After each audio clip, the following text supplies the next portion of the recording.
Thanks a lot for joining us on the show, sir. Many congratulations. India's category has been restored to category 1 as far as Indian aviation is concerned. This should come as good news. But is it a little too late, and which is why the celebration is a little short-lived, do you believe? See, we felt sad the day we were degraded back. Definitely we put our best, and in a time-frame manner we gave our mind to the officers that we have to achieve it back again. So I think it doesn't become a question of celebration again, because we were having this FAA gradation 1. We lost it for the reasons, and now we restored it back. So let me compliment our team of officers, at least they have restored it back. But of course, when it was taken back, it was again a sad moment. It should not have, but and we'll try to maintain it in the future also, maintaining all other standards of international protocols. We'll love to maintain that.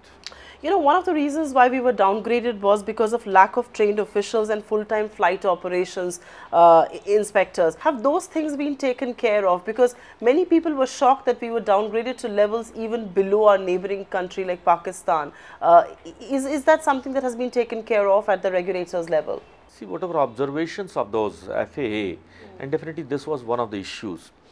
Let me tell you frankly and accept it, that in spite of unemployment in our country, we are not getting skilled person for this civil aviation. At present, on today, we are short about 197 pilots. We are short of around some 200 crew. A lot of unemployment. That's right, yes. But we are not getting right candidates even to that extent that we not got even a few number of pilots and crew, good crews. So it's a real problem, and for which we have initiated a program also, that to train and skill development program of the staff in different categories of the civil aviation industry. What does this restoration of our category and this upgrade really mean for Indian aviation in terms of carriers? I know they can expand in the United States, they can go ahead and ramp up their fleet, but what are the other things that come with it? See, there are multi-factors. It's the staff, it's the airworthiness of the carriers, it's security issues related to Bureau of Civil Aviations. So it's a multifactorial. It's not only related to one issue, and they have got different parameters. FAA has got different parameters, and out of those parameters, if we are lagging behind in some of the parameters, then they degrade it. Well, it's good for standardization of the services at international level. I would want to move forward and talk to you something, discuss something with you that the industry is keeping a very close eye on, and people are looking at you very expectantly, which is doing away with the 5/20 rule. People believe it's an archaic rule. The government made the right noises that this will be done away with, but details that are now emerging, and I would want to clarify the air on this. Details that are now emerging seem to suggest that it is not going to be so easy for the new carriers to fly overseas, because the flying credits will be required. They will require far more fleet. Would you want to address this issue at this stage, because this does unnerve a lot of investors? See, this issue has come for a discussion with our ministry. It is true. It was continuing for a long time, almost about 12 years or so. Now, and it is under consideration of our ministry, and definitely because it was taken by a cabinet note, so it will go back to cabinet again for addressing of these issues. And we are in the process of forming our new aviation policy, which we propose to come within next about fortnights or so. So before that, we have to address these issues of route dispersal guidelines and 520 rules, and all such issues has to be addressed before we come out with that policy. Well, there are plus and minus of these rules at both levels. It is nowhere in the world that there are any restrictions of flying to out of countries. That's right. And, but we have to take individual category criteria of civil aviation industry in our country. The civil aviation industry as a whole is not in a very comfortable situation. That's right. Be it the national carrier, Air India, or even the private carriers. So we have to have frameworks according to the conditions, and in country like ours, where we have got a lot of potential for the civil aviation industry. We are now at number 9. We propose to go to status 3, level 3 by say 2020. And the world recognizes the civil aviation market policy market in India. So we have to address the issues according to Indian framework, not only for the global practices. That's right. Because we have to have a low economy model carriers also. Right. Yes. About our airport charges, fuel charges, MRO charges. So we have to address all issues and a holistic approach. You know, the reason why I ask you this question is because there are lobbies at work. There is, of course, the old carrier and the old lobbies who believe this should not be allowed. They have gone through this. Why should the new carriers be given any leeway, any advantage? The new guys believe, why stay on with the rule that's in any case creating an undulated competitive field? And which is why I'm asking you this question: which side of the debate are you willing to throw your weight behind? Let's take a practical approach. This is the same story that somebody is sailing in a boat and other person wants to enter it. That's right. So the person who is out of the boat, he wants to enter it. The person who is already in the boat, he wants to push him out. So it's a human tendency. I think there is nothing of being lobbied or not lobbied. You know, now that you're at the helm of affairs in Indian aviation, are you surprised with how competitive this sector really is? Because I was interviewing Tony Fernandez some days back, and this was not in India, overseas, and he said, I have never seen this level of competition and people willing to pull you down. There's one thing that you want to win, there's another thing that you want to block the entry of another operator. Is that something that took you by surprise as well? Well, I think the world has now so become a global village and this competitiveness started a lot. But as I'm an entrepreneur too, not a politician. That's right. I believe some sort of regulations should be there, because otherwise sometimes the industry or the field that it is not in the wider interest of the civil aviation industry as a whole. So that becomes a problem. That's right. So I think to watch the interest of the industry as a whole, because after all, if that money loses in airlines collapses for the financial reasons or another, it's a national money. That's right. It's a national loss. I'm going to talk to you about the collapse that was averted for one such airline, that's SpiceJet, in just one moment. But I still want to ask you this question.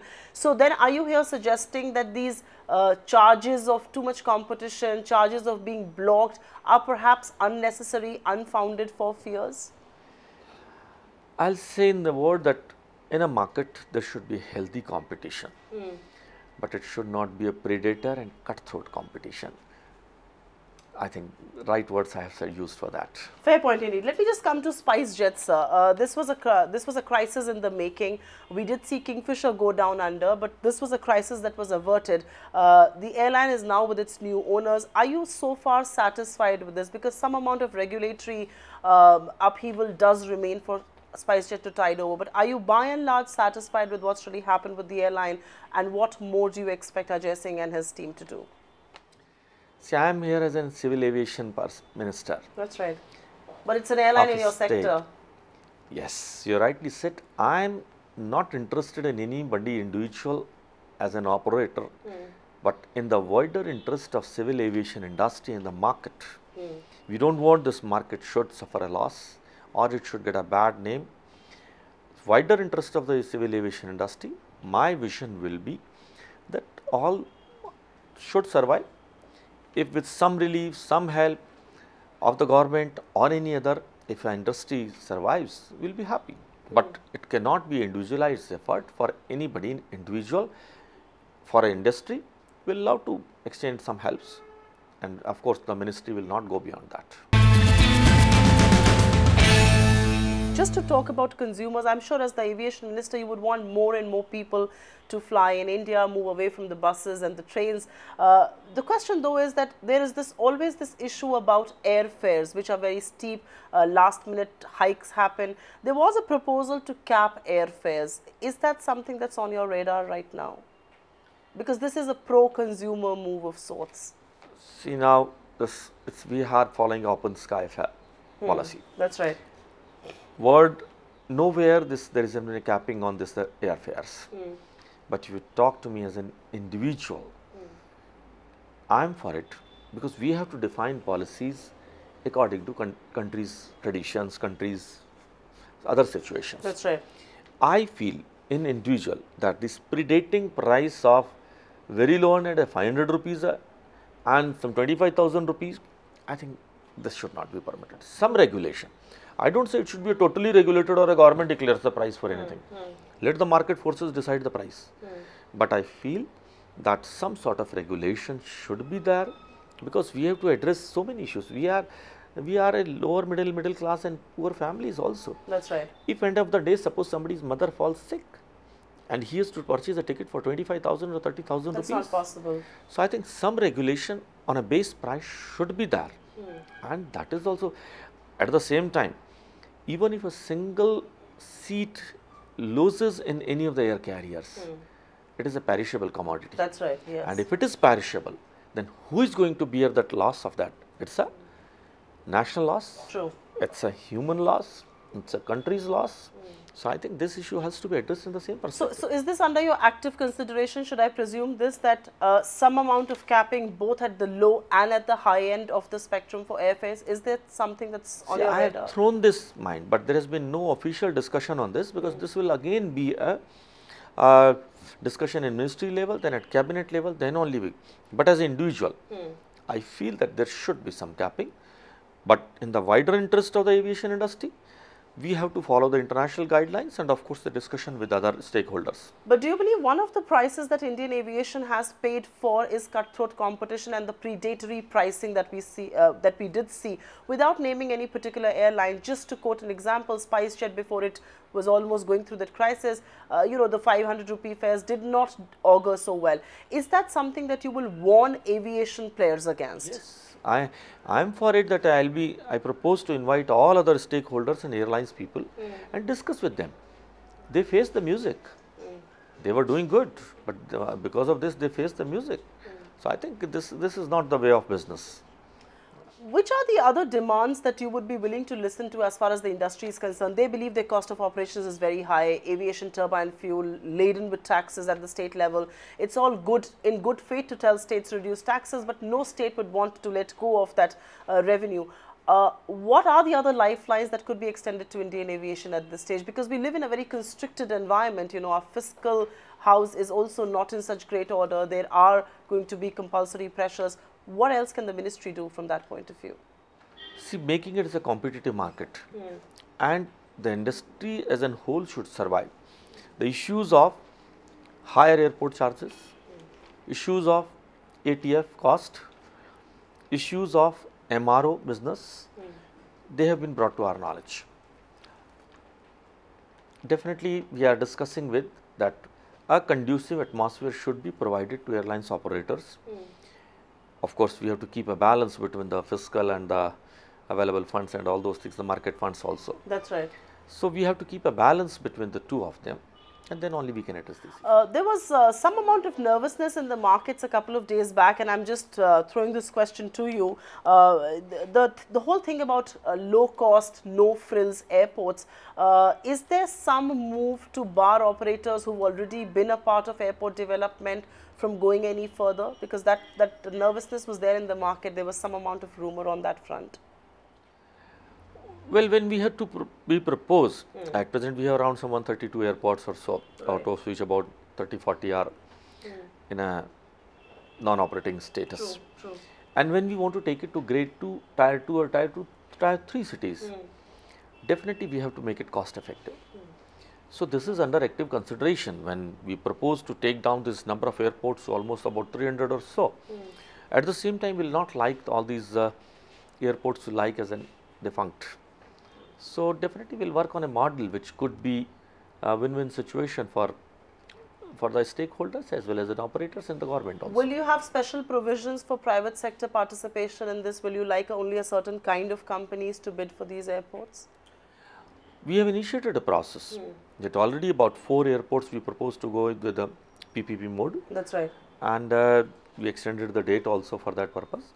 And definitely if we get a proper partner, maybe the hospitality industry will love to have JVs or PPP model. I want to shift focus to Air India because that's the constant point of debate. The government has been extending its support to Air India, but the operating profits are still not up to satisfaction. the very simple question to ask is that why do you want to keep pumping money into that airline, which is in any case a drain on government's exchequer. But I want to more specifically ask you, because every minister when he comes into office says, I'm going to revive Air India. The telecom minister says, I'm going to revive BSNL. That doesn't really happen. How confident are you that in this term of this government, either you're going to revive Air India or you're going to perhaps do a strategic sale of sorts? When we talk of civil aviation minister, we mix it with Air India. Air India is one of the component. Now we have 6 departments under civil aviation ministry. That's right. DGCA, Pamanans, Airport Authority, AERA, and so many others. Air India is our national carrier with certain social commitments. Believe it, we got a call from the Ministry of External Affairs for the tragedy what happened in Yemen. That's right, yes. We pushed our 3 planes for that, rescued thousands of people from that place. At the time of crisis, other situations, I think a national carrier needs some support, because we cannot be so competitive as a private operator. I take example, we need a pilot. Government of India has got certain guidelines, the scale decided for that. As a private carrier, you will poach on that pilot. That's right. So Air India is a slightly weak baby. It needs some protection. And you will continue to protect it? Government has to take a policy. Government has to take a decision policy. Okay, well, we throw this baby in the open playground. But again, weak baby fighting against a strong baby. There was a lot of talk about the Airport Authority of India and Pawan Hans's listing. You would want to tap capital markets. Markets have been very buoyant. When do you intend doing that?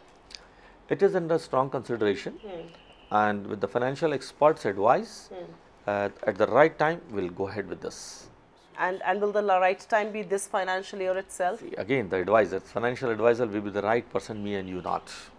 Fair point indeed. The recent case of German wings and a crash there, which was done deliberately, has thrown this whole debate wide open as to how aviation industry around the world functions, what kind of stress that do pilots undergo, what kind of tests should they be undergoing.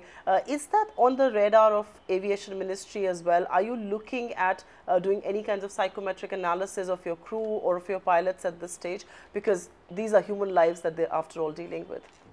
See, all operators, pilots, they undergo a test daily, 6 monthly, and at the time of renewal of their licenses. That's right. Assessment at psychological level, it's not a very easy job also. But I understand in this case, what I have gone through the magazines and all those, the case of this person was known to the That's right. airlines. Yes. So that is a different question. But as in if as a general question, if you say, well, we have initiated a process. We have always learned by experience and by mistakes. We have taken measures in this case also. So what kind of measures have been taken, if I may ask you to share? Going through some psychological test, or maybe we made it mandatory to have a psychologist or a psychiatrist advice before employment and in between also. Because anybody can go into a psychological That's right. The lives that we live, the stressful lives. I have one question on aviation and 2 more on tourism. And my last question on aviation has to be that your senior minister created quite a furore when he said that he carries a matchbox on the airline, and people didn't take to that too kindly. Has that raised questions about the kind of security levels that our VVIPs are subjected to or not subjected to? See, I was there on the dais. He made it a statement that when I was not a minister, I am a smoker, I used to carry a matchbox, it used to be frisked out and thrown away. Now as a minister, the same matchbox remains in pocket, sometimes I carry it. It has got nothing to do with it, should be taken in this spirit only. Agreed that he has never said that we permit others or himself to take a matchbox. He said it happens. It happened, even sometimes people take those gun cartridges by mistake in the pockets. It doesn't mean that he is permitted to carry a gun cartridge. True. So, as per law, no permissions for the matchbox or any other inflammable item. So, I think it should be taken in the light spirit and not blown out of proportion. You are obviously looking at obvious synergies between aviation and tourism. That's the other department that you hold. Any move on that front? Because I know you're trying to attract a lot of international tourism here in India, trying to make India this whole global hub of tourists. Would you share any recent plans that you have on mind? Well, when these three ministries were given to me, I had a question in my mind that how come I am a doctor? How come the Honorable Prime Minister has taken this decision to give me? But later on I realized there is a lot of synergy and the synergy increases the potential of tourism industry as a whole. So I understand now, today we have a tourism secretaries meet.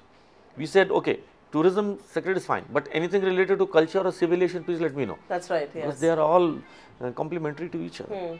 You know, you're also holding the culture portfolio, and because you're a very eminent citizen of this city and this country, I have to ask you this question. Your government was voted into office with a lot of hope, the development agenda, the economic agenda. People thought you're going to turn things around. Do you believe and do you fear at one stage, because you hold the culture ministry also and you get a lot of feedback, at one stage, has the government's agenda been hijacked by a lot of communal diatribe, a lot of communal rant, which is so unnecessary? I mean, banning beef, making Marathi movies mandatory. Are these things that the government should at all be losing sleep over and answering questions on? See, India's culture, the religions, the languages, I think it's a vast country. And if we expect 121 crore people to walk through the same pathway, not possible. There are people with different ideas, different mythologies, different thought process, different beliefs. So I think people there are in every party, every religion, there are people of different extremist groups. They have to walk their way. Government has never accepted it about any communal rights. Has any one of our Prime Minister, any one of our Chief Ministers has made any such a statement? But the question is that why don't you quell the statements that are being made? No. Why that conspicuous silence Prime right Minister at the top? At every stage warned them publicly and inside also. Our President also. President Amit Shah always tells in the closed door meetings, please refrain from such statements. Please refrain from some extremist statements. You may have a fixed idea, you may have a different belief. I don't question that. But you have got no right. Do you believe the image of your government has taken a little bit of beating because of this communal rant? I think the image of country has risen to multifold after taking of this government in about last 10 months or so. That is our target, not the parties or otherwise. And let me say, these smaller things, they are hiccups. They are bound to come. Whenever such process goes, somebody moves on a road, he will get scratches. It is a normal process of the process. So, party is not carried back on these issues, and we are moving ahead to achieve the target and vision of our Prime Minister. Wish you all the very best with it, sir. Thank you very much.